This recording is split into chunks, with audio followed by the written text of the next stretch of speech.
Може ли да исчезнат дел од најголемите градови во светот и цели области од држави до 2100 година? Секако тешко е да се предвиди, но како што климатските промени се влошуваат и расте нивото на морињата, некои места се во опасност од исчезнување во следните 100 години, ако не и порано. Загрозени се животите на околу 275 милиони луѓе, кои ќе бидат принудени да мигрираат. Ова се 5 градови со највисок ризик.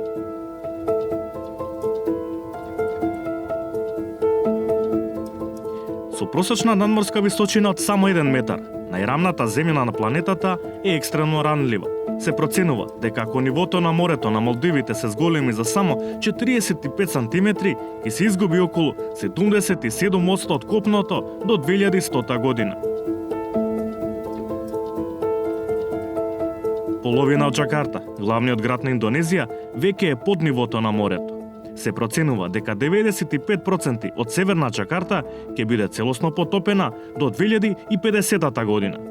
Поради растот на нивото на морето и прекумерното испомпување подземни води, земјиштето под Џакарта, каде живеат 10 милиони луѓе, тоне по 25 сантиметри секоја година.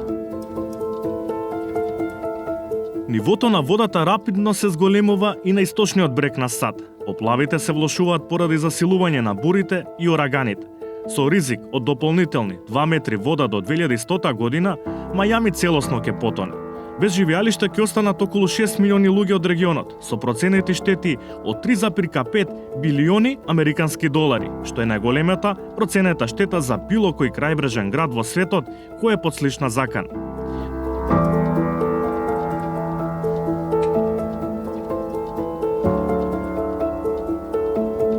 До 2100 година, Дака, престолнината на Бангладеш, со околу 22 милиони жители, може да биде целосно под вода, поради катастрофалните последици од подигнување на морското ниво и промени во температурата, иако земјата создава само 0,3% од загадувањето кој ги предизвикува климатските промени.